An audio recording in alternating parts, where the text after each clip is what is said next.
Croeso mawr, welcome to this information, advice and guidance session. Is it about university? Is it about what best A-levels to do? Well, it could be, but then maybe it's something different. Pwrpas heddiw yw cael cyngor ac arweiniad ar gyfer ymbaratoi ar gyfer eich gyrfa, getting career ready. And we have a panel of people who are doing it and have done it. Ac felly, I'm not going to introduce them. They're here to listen to your questions, the one that you've set in. So felly, if you could please introduce yourself, each of you, who you are and where you come from. I'm curious about that. What did you study and where? But where are you now? Ac felly, dwi am gychwyn. I'm going to start with Elin Roberts. Hello, my name's Elin and I'm originally from Blaenau Ffestiniog. I'm currently a master's student in Sciences Po Paris studying diplomacy, and I'm also interning at the Department for International Trade in Paris in the British Embassy there. So I'm also a Seren alumni, so I can't wait to answer your questions. Thank you. Diolch yn fawr, Elin. O Blaenau Ffestiniog I Paris. Be well. Dewi Knight, where are you? Ble wyt ti? Hello, Bob. Yeah, Dewi Knight. I'm Dewi Knight. I'm originally from Pontarddulais, just near Swansea. I went to Aberystwyth where I studied international politics and history. I'm now the specialist advisor for education within the Welsh Government, so working closely with ministers. And before that, I worked in diplomacy and education, working in China and London. Diolch yn fawr iawn, Dewi. Anna. Hello, Anna. Hi, everyone. So my name's Anna. So with myself, I'm actually originally from London. I actually started my degree there, so at Kingston University, doing business studies. But then my family were moving to Wales, and I thought, why not join them? So I now live in Swansea. I transferred university to Swansea Universities, and I completed my business management degree because with the transfer over, really enjoyed it. I was really stuck to see what I want to do in the future because it's such a broad subject. I looked into teaching. I started a PGCE. I felt like that wasn't for me. And then I fell into recruitment. So I've done a bit of recruitment back in London when I went back. And now I'm working for Admiral as a graduate and analyst recruitment officer. I'm really enjoying it so far. Croeso, Anna. Good to have you in the room with us. And last but not least, Ellen Jones. Diolch yn fawr. Hi everyone, I'm Ellen Jones. I'm from the Vale of Glamorgan originally. I studied international relations, there's a theme here, and modern history at the University of St Andrews. And I'm currently leading the team delivering international and labour market or jobs communications for the UK Treasury. I originally started as a broadcast journalist with the BBC, so I also have moved around quite a bit, but I'm now based at the Treasury. Diolch yn fawr iawn I chi gyd, ac felly chi ddysgwyr sy'n gwrando, you'll realise, as you're hearing for those introductions, it's not one way in the highway. There are different ways and means of getting to wherever you want to go and whatever you're thinking of doing. Ac felly, we're thinking of you in particular with this first question. So cwestiwn i'r pedwar ohonoch chi mewn gwirionedd. Pan o'ch chi ym mlwyddyn 12, when you were in year 12 in school, was this where you'd seen yourself ending up? Beth oedd y cynllun? What was the plan back then? We've heard about the desire to go teaching, Anna, but when you were in year 12, what were your thoughts then? So yeah, when I was I was in sixth form doing my A-levels, and I was really not sure what I wanted to do. I had chosen subjects, and I was like, is it going to be one of those? So I did religious studies, I did media studies, business studies, and IT. So I was like, it's one of those I want a future in. I actually really enjoyed religious studies, and I kind of thought myself as that's what I would want to go into, and that's where teaching came in about, because I thought, what could I do with religious studies? And I thought, I really enjoy it. That's why I would want to teach. But then I was always worried. I was thinking, is that even an option? What could happen in the future? And then I did pretty well in my business studies A-levels, and I thought, maybe that's the way to go. And I thought, a business degree, a lot of friends that I knew were doing it, and I thought maybe that would make me more full-rounded.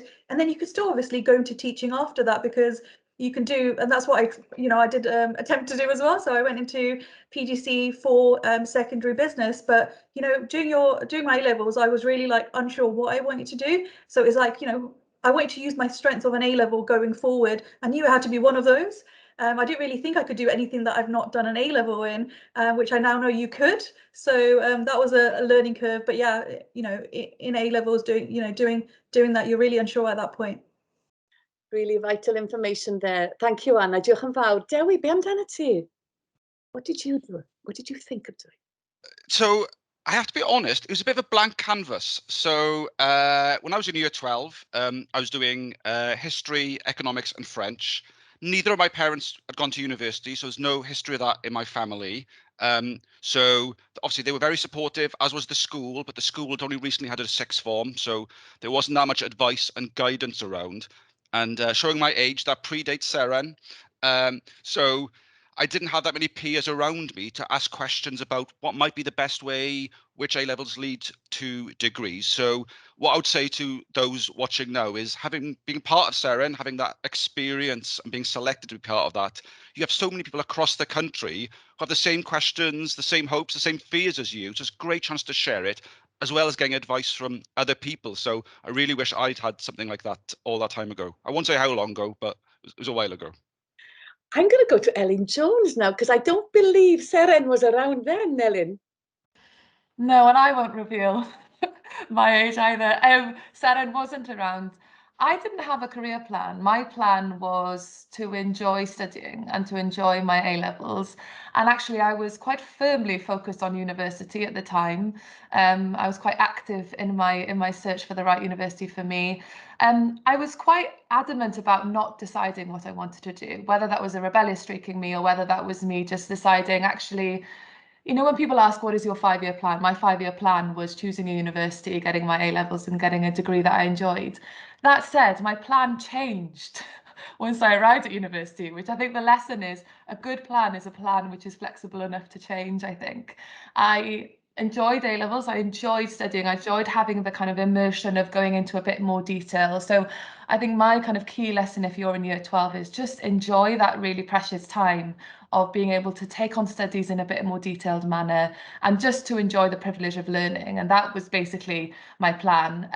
I won't go into too much detail, I'm sure we'll reflect on a bit, but I changed my degree a few times when I was at university. So my kind of career mind was just getting through A-levels, enjoying learning and choosing a university that was right for me and was unique to me and also reflected my kind of instincts and my kind of appetite to learn. So my mind wasn't particularly on my career, and my career has also since changed many times. So I would advocate still enjoying your time in sixth form and not letting the worry about the career kind of over dominate this precious time that you have at school.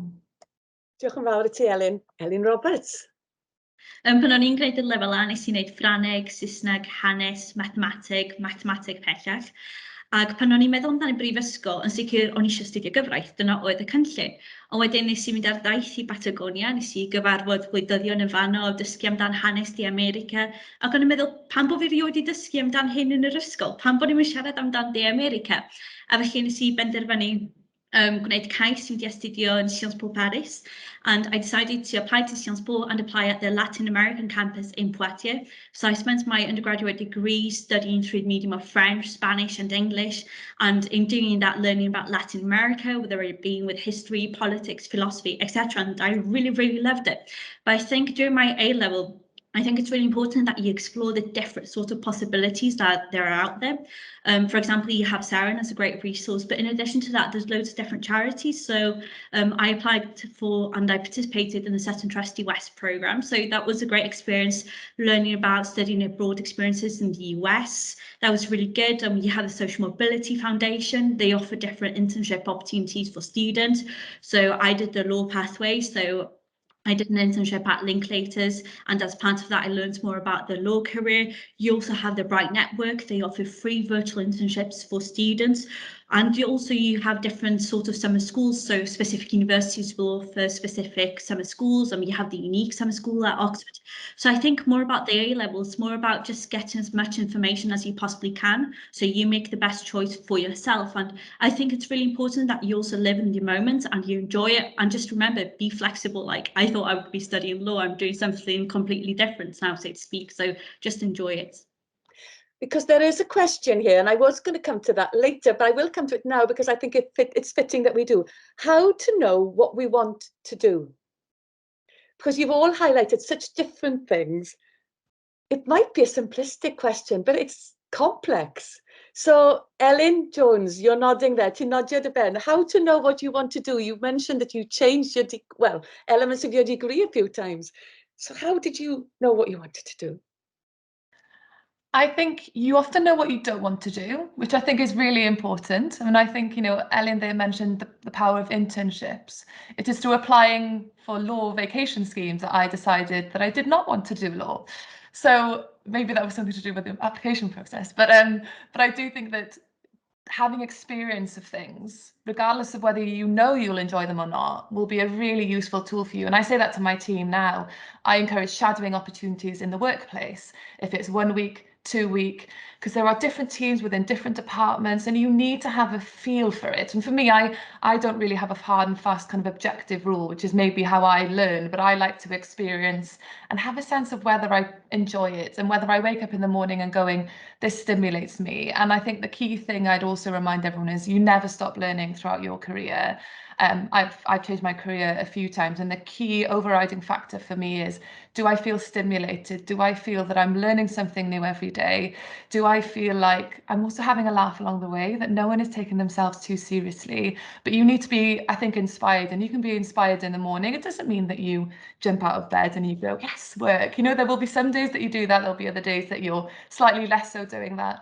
But I think when you know what you want to do, you have a feeling of inspiration, and you also have a feeling that you're learning something for the first time. And I think those two are really important.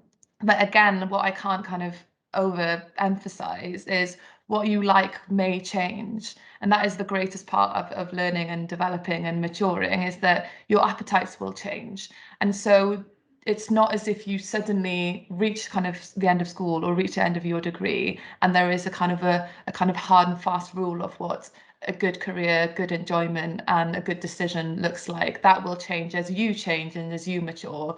So I would say always trust your gut and always start with you rather than your kind of external factors, and that will be the best, for me, the best kind of litmus test for making the right decision. Diolch yn fawr, Ellen Jones there, cyngor pwysig, because I'm just wondering, those of you listening and watching us now, this is pre-recorded, we're aware of that, but you could be worried about doing the right choice for university. Just again, think of what's right for you.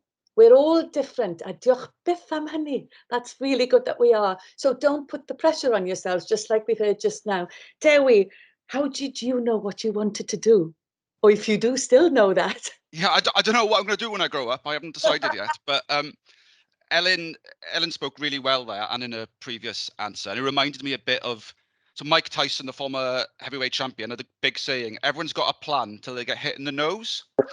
Now, I'm not advocating violence, but you get metaphorical hit in the nose, and that's not a reason not to plan, but to recognize that things change, and there might be you changing, other factors. So yes, have a think about some sort of plan, but don't be limited to one route, one journey. There's all sorts of ways of going across that, picking different roads. And I'm keen that, yes, I think it's great that some of you might have an idea about, I'm going to do X degree and then I'll lead to X job. But for me, the most important thing is the skills and creativity and curiosity you might exhibit and learn and grow in university is the most important thing, and that will help you in your career. And if you stick to that in your career, you'll keep on learning. So it's not always about the discipline you've learned, it's about building on that, and always be ready to change plans. So I just mentioned at the start, a few years ago, I was working for the British Council. I was going to move to China full time, learn Mandarin, big life change. And then suddenly the chance to come home to Wales and work in government came up, and I had to make a big decision. I hadn't planned for it, but I just followed my instinct. And sometimes you've got to do that. And I don't regret that now. So always be willing just to front up and face stuff and think, well, okay, sometimes the plan's got to change. A braf dy gael di nôl, Dewi. We're taking you home. Anna, you've talked to us about the changes that you made. Were they difficult for you to change direction? Was it a difficult time for you to decide? Yeah, it can be sometimes because, you know, you're scared of change. So, you know, it's a risky thing where you feel like if I'm going in one path, you might as well continue. So, you know, after my degree, when I went into teaching, I didn't really see a way out because I thought this is what I need to do. But then I thought to myself, could I be doing this long term in the future, where I'm going to invest so much time and effort into this? It just makes you think, because you can start again and build it some way. So even when you're doing your degree, I know earlier was mentioning where you can change your degree. It might be more focused that you want to look into doing it in the future, but it's never too late. You can do a job for 10 years and think, actually, I want a career change. And I think that's being encouraged quite a lot recently, as it is, where, even where I work in Admiral, we get opportunities to retrain ourselves. People move from department to department. And it's a real change. It's not, you do something for GCSEs, A-level degree, and that's you for life. It's no longer a job for life. Now we've seen with social media, you can have a career online, even with myself today, I'm working from home. So there's a lot of remote working. You're not even stuck to the location you're in. So when I transferred universities to Swansea, I looked around and I thought there's not a lot of jobs available. So that made me actually go into teaching more, because I thought actually there'll be a teaching job available. There might not be other jobs for me. So I was kind of more focused on, I need a job after this, and that will be my security. But then I thought, it's not, when you're thinking about what you want to do in the future, it's not as the actual job you need to look at. It's the kind of skills you want to highlight. So with myself, I love talking. That's one of my hobbies. I like nurturing people, supporting them. And I thought a teacher can do that. So I chose that path. But now moving into recruitment, it's still the career coaching side of things. So I'm speaking to candidates, seeing where they'll fit in. And my job previous to this was actually at the Army Careers Office, which I did for 3 years. And I was actually recruiting for the British Army. So we would get candidates coming in, not sure what job they want to do. And again, you can see yourself in that situation where you just need to go to, career coaching, or, write down a list of what things you enjoy in a job, and then find jobs that suit it, instead of finding a job and trying to kind of fit you in. So it's, doing it the other way around. And it's not just about thinking, am I right for that job? You have to think, is the job right for me? So kind of reverse it, and find something that you'll really enjoy. Now looking back, for my A-levels, when I did religious studies and I loved it, it was like my favorite subject ever, makes me think, what if I did actually choose that topic and continue with it? But I feel a lot of us, when we're doing our A-levels, we can kind of be stuck on, family could be saying, go into medicine, or, go into accounting and finance, or they can push you away. Or you might have your friends saying, well, I'm going to do this, and you might want to tag along if you're unsure. But it's kind of making a decision for yourself, what makes you happy. And like I know it was mentioned earlier, obviously having a plan that can change, but also having backup plans. So this is what you really want to do. What's your second and third? And in Army recruitment, anyone who was applying, I would actually make them leave with 3 job choices. So you don't get to the end of it and you feel like, oh, I didn't get my first one. So in the beginning, let's prepare for 3. Let's hope for the first choice that you really want to do. But if not, at the end of it, you're not starting from scratch. You already had, some things in mind. So I think that was really useful. Well, Anna, your interest in people and different cultures is coming through so well and so strongly. No wonder you enjoy doing that subject. Well, the 2 Ellens, I better warn those wanting to study law. Some people really enjoy the law profession and enjoy studying law, although you 2 stayed away from those careers. But Ellen Roberts, I should say, how did you know what you want to do? Well, I was always set on going into law career. I'd read the Secret Barrister book, I'd watched Silk, and I was reading about law and I was really interested in it. So I was fixed on that. And after doing different internships, Clifford Chance Linklaters that I did in year 12 through the Social Mobility Foundation and the SMBP, I was really fixed on that. But what really changed it was going to Patagonia and just meeting politicians there and learning about the history of Latin America. And in addition to that as well, I did an internship at the UK Parliament with the Plaid Cymru group, and that really opened my eyes. And there I met another colleague that had already studied at Sciences Po. I never heard of the university before. And I was like, wow, so I can study language, politics and law, what's better than that type of thing? And that really opened my mind to just considering Sciences Po, and also being the first student in my college to go to an international university, to go internationally. We had no idea what we were doing with the application. We were just trying with it the best, and the support in the college was really, really good. But I think the most important thing to do as an individual is make a list of what you like doing, what you don't like doing, what makes you happy, and just remember that it's you that's going to be studying this subject, so you have to be happy and feel comfortable doing it. And for me, what was really important, like coming from a single parent's background and also being like the first generation going to university, I had no idea what to expect. So I just started applying for as many summer schools, internships, so I could get a greater feeling of what is happening, what do I have to do, do I like this, don't I like this? And I think it's really important to remember that if you have a great experience doing an internship or at a summer school, positive, it's amazing. But if you don't like it, it's also a really positive thing as well, because you know more about yourself, what your likes and dislikes. So I think just try your best, get as much information as you can, speak with university alumni, speak with people that work in that profession, and try and figure out what is best for you and what will make you happy by the end of the day. You got me thinking, shall I change career? I'm a bit old now. I'm too old for that. There's a question here. It's a really good question. I'm going to highlight this to Anna. From your experiences, especially with your role now and your previous one, what opportunities are there available for Welsh pupils? Yeah, sure. So there's actually lots of opportunities available, and it's interesting enough that I now work for Admiral, the insurance company, in Cardiff, where when I actually graduated, I actually didn't know about Admiral, like the jobs available. So I just thought Admiral is a call center. You know, that's you know, the only roles that are available. And now working here, I'm just like, I wish I knew about you know, about the opportunity. So that's why sometimes if you look into companies, research further, because sometimes, you know, someone might say, oh, I know someone who works there, this is what they do. Any company you're looking into, look on their careers pages and you'll see so much more open. So here at Admiral, for graduates, we do you know, we do actually do placements as it is. So we do internships, we actually do industry placement years as well for some of our subjects. And then we've got our graduate program. So we've got 2 graduate programs. One is our actual analyst graduate program for those students that are looking to do a degree, you know, in maths, science, one of our STEM subjects. And then we actually have a general program. So say if you're doing a marketing degree, HR, law, or anything like that. So we've got the two available. So it's kind of looking out there, you know, different companies will do different placements. So you've got those routes where if you're unsure what you want to do after uni, we've got 2-year kind of programs. So you do rotations. So in our general one, you do 2 placements in your first year, 2 in your second, and at the end of it, you get a guaranteed job and you can see where you want to fit in. But you get an opportunity to try before you buy. So you get to try different things and see where you fit in. On the other side of it, if you're thinking you don't want to commit to a 2-year program and you know what you want to do after university, we have direct entry routes where we've got trainee roles, so graduate pricing analyst roles. So they are, if you're good at maths and numbers, we've got those sort of roles. They're the ones I focus on recruiting for.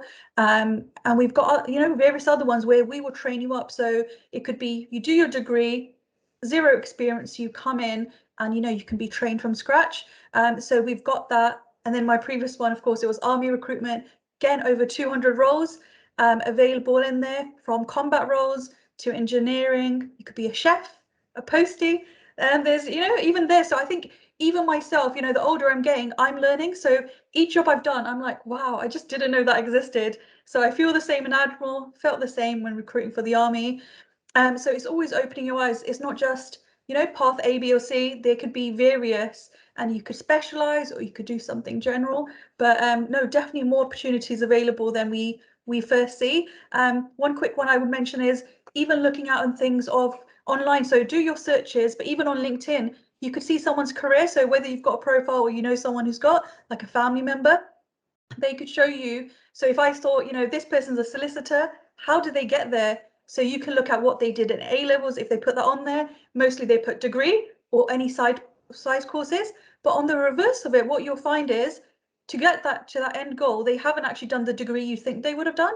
So sometimes you get people following different paths, and I think that can give you that ease of mind of like, okay, I can do something. I could do a degree I would really enjoy and then go out and do that. So I think that really gives you a bit of insight as well.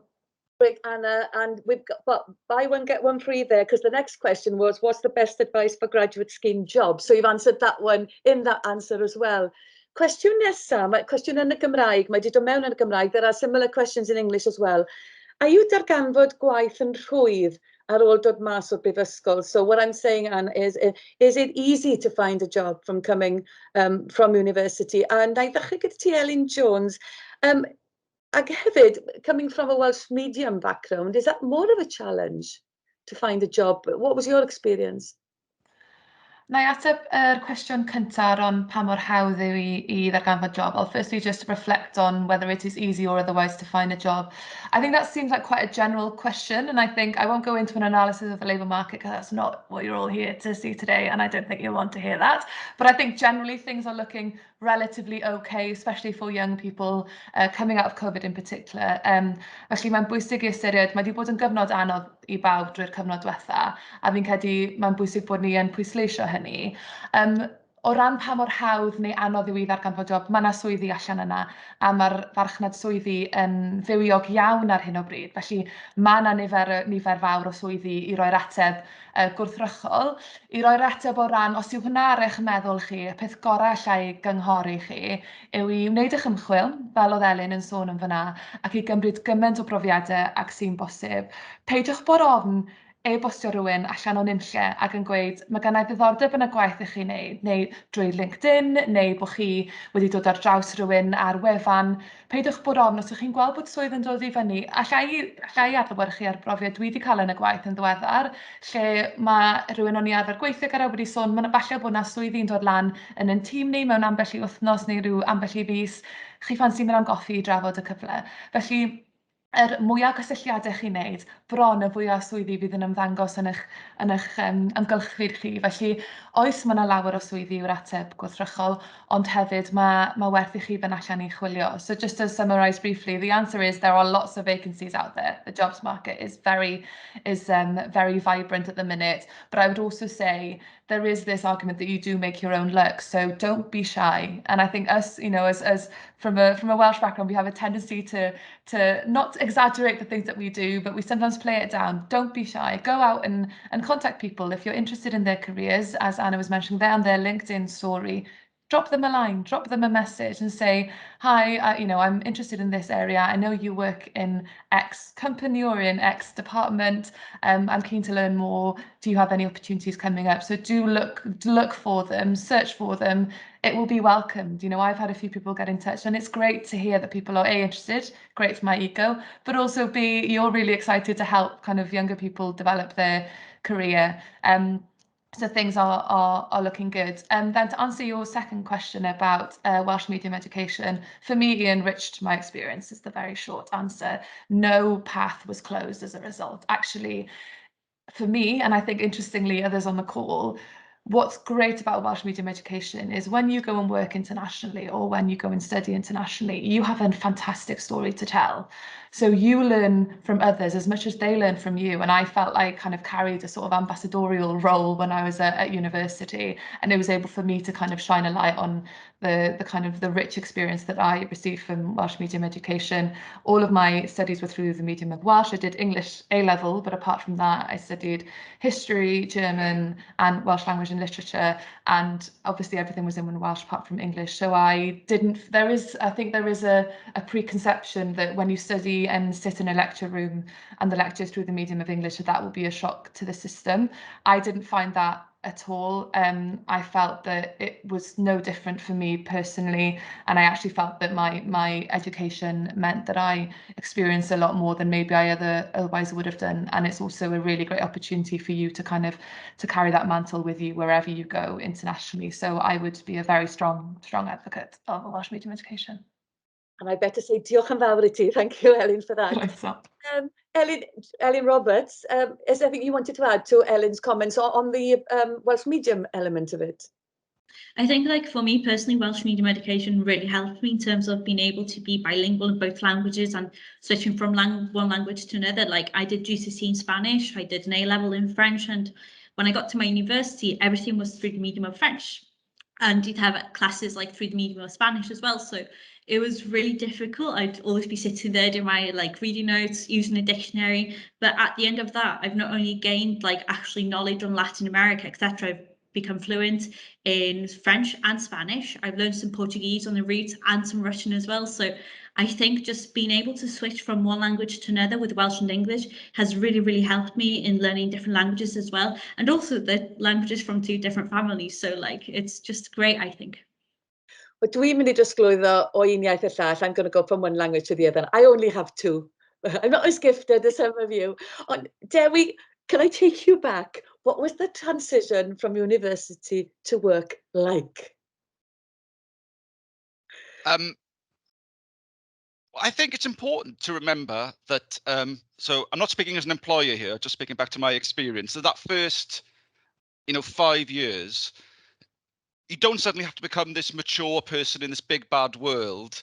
It's important that you still live a very well-rounded life, whatever that might mean for you personally, but that's important. Don't just suddenly click to be corporate. But I can also say that as an employer. So in a previous job, I set up a graduate scheme, recruiting more graduates. And yes, you've got to demonstrate your skills and aptitude for that role. But what I was looking at for, and I'm sure Anna would say the same, and others, is this a rounded person? What else are they contributing? Why are they going for this job? What do they do externally? Do they volunteer? Do they do something locally? Do they do something for a charity, a social enterprise? What are their interests? Who are they as a person, as a citizen? What are they going to contribute to the team and to the organization? And actually, what are we going to do as an organization to help them? What can we build on? So yes, you've got to demonstrate that you've got the skills to do the job, but it's never too early to start thinking about those extracurricular experiences. They're going to enrich you as a person you enjoy, but also are going to help you in your career and as you go for job interviews, but also when you do those jobs. So Anna, any response to that comment from you? Yeah, I made a really valid point there. So no, any extra work that you do, it can prepare you for the future. So with myself, even when I was doing my A-levels, I actually took part in a program to do voluntary work as well. So it was a Millennium Volunteers where we could, you had a timesheet, so you kind of built up your hours on there, and you used to get a certificate as soon as you reached 100 hours. There was a certificate, so that kept me going. And you can get trained at the same time. So we volunteered by going to a community centre. We did a painting project there with murals. We went to a museum and we did interviews with people and their journeys of how their life's been. So we could do that. So you can volunteer in what you want. So the Alzheimer Society is something I had an interest in. I've got a grandparent who's actually got Alzheimer's now. At that point, they didn't. But it's actually interesting where it kind of taught me where we were trained up. We got to visit daycare centres and speak to people. So depending on what voluntary work you want to do, so many skills can be gained.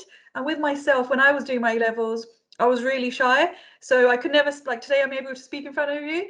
But, I was really shy and able to do that. So I really felt voluntary work helped me. It could build your social skills, communication, even responsibility of, managing your time, getting to places. Apart from voluntary work, I did actually have, just after extra A-levels, I started a part-time job in Argos. So I was doing retail work, and that even gave me confidence just speaking to customers. So if you can do either voluntary work or any paid work in the summer, or even just helping your neighbors or your family with extra tasks, of course financially it's nice for you when you're doing paid work, but of course it just gives you that sense of responsibility and learning skills and getting you ready for the place of work. So if you go to do your A-levels, you do your degree, and your first job is straight after that, it can be pretty daunting.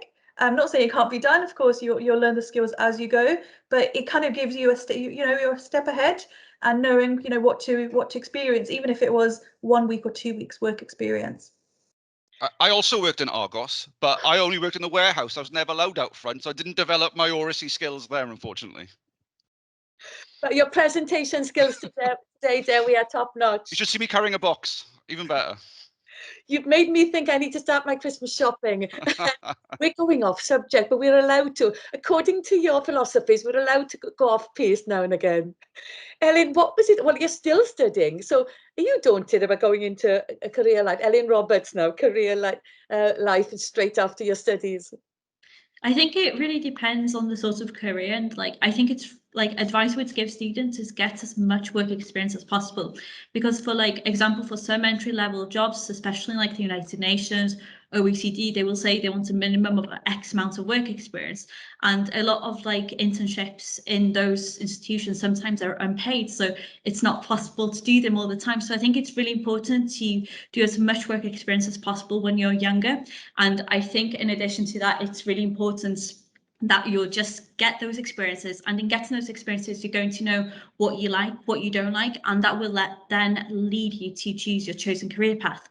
But one thing I think it's really important, other people have mentioned it, is LinkedIn. Like, I would advise all students here to create a LinkedIn account for your own. You might not have loads of things to put there, but it's great, like put things that you've done in school, extracurricular activities, volunteering experiences, working, like I used to work in a Chinese takeaway. I put that in my first LinkedIn. So I think just create a LinkedIn profile and start connecting with people that work in sort of careers that you would like to work in, or that have studied in the university that you want to go to. And people, they're usually very responsive, so you can send them a message and tell them you're interested in whatever they're doing, and just ask them for a quick 10-minute virtual coffee. And like 10 minutes is not a lot of the time of day, but they really enjoy talking about what they're doing. So it's very positive like that, and you can find out more about the career, the company. And I think what's really important as a graduate as well is finding a company that you gel well with. Like, do you like the working environment? What sort of feeling do you get off the employees about the company? Could you see yourself working for them? Would you feel comfortable? So I think it's just all about getting as much knowledge as possible and making sure that you're making the best decision for yourself. Because remember, at the end of the day, it's you that's going to be working there. So making sure that you're keeping yourself happy. And if there was a television programme, I'd have said, apologies for the lights coming in and out of Ellen Roberts' presentation there, but you dealt well with it. You searched for the light to kick in following you. Ellen Jones, we've heard of Chinese takeaways, we've heard of Argos. What was your experience? I'm just enjoying this so much, and I think Ellen Roberts and I connected on LinkedIn a while ago, and Ellen Roberts is great to follow on LinkedIn, so I would encourage it. It's very impressive. Oh gosh, I've had a bit of everything experience. I think one thing I would also reiterate is that extracurricular things that I assume those who are listening in are doing at school is also great, and I completely agree with everything that's been said about Saturday jobs. I worked in a clothes shop, worked in a jeweller's. Got a bit of an expensive taste after that jewellers, which maybe has served me slightly unhelpfully for my other half. But I would say that those are also really important, as are internships. But for me, some of the core skills that I have found most useful in my working life are things that I've done through extracurricular activities at school and at university. I actually might reflect on the kind of mistake that I made in my first term at university. So one of my favourite quotes is, I don't know if some of you listen to Elizabeth Day's How to Fail podcast, and she says it's only by failing that we learn how to succeed better. And I think that is something that everyone should hold with them quite closely, especially as we think through A levels and the like. So one of my failures in my first term as university is I kind of thought, right, I'm at a serious place now. And it reflects a bit on Dewi's comment about being too corporate. I thought, right, I'm at a serious place now. I need to do well. I want to do well. I want to work hard. And I stopped doing anything else extracurricular. I focused purely on my studies. I was in the library for hours on end, was being really inefficient, and was actually working not smart. I wasn't working smartly. And I then realized, wait a minute, something's not working. I'm not happy. My well-being wasn't great. I wasn't actually working in a very kind of efficient way. I didn't feel like I was being very productive, actually. And I thought, this is ridiculous. What worked well for me at school was playing netball, playing hockey, singing in the school choir, doing the kind of school musical, and doing a bit of everything. And so then I did more of the extracurricular on the kind of timesheet. Maybe my hours in the library were less so, but they were better hours. They were smarter hours. And actually, I became better at time management. And actually, that is a skill that you will learn at work, is how to be productive, but also manage your time well. And it makes you also a more interesting employee because you have experience of working in a team. You have experience of managing competing objectives, which is a core part of any job. You will have people demanding their time of you consistently, learning to prioritize. And all of those skills are, I think, crucial to being kind of good at your job. So I would say being conscientious doesn't mean dropping everything. Being conscientious is about prioritizing and managing your time well and doing the things that give you joy. Because ultimately, if you're not happy and if you're not happy in your studies, then it's not really great for anyone. It's not great for you, it's not great for your output, and you're less likely to work well. So I would say learn from my failure and focus on the things that give you joy, but also you will actually have better things to talk about in a job interview as well. I think, did I even have a question about my degree? It was basically like a given. He was like, oh, well done, got the degree, good job, great. Now, tell us about a time where you led a team, or tell us about a time when you managed competing objectives. Tell about a time they had to deal with a challenging circumstances. And a lot of those answers came from the things that I did outside of my studies. So don't forget that element, which is just as important. Diolch yn fawr iawn, Elin. I can't honestly believe this. Our time is almost up. I feel we could go on for another 45 minutes. We've had fun, Dewi. I don't think we've been too corporate. But what I've really enjoyed about the 4 of your responses is how personal and honest you've been.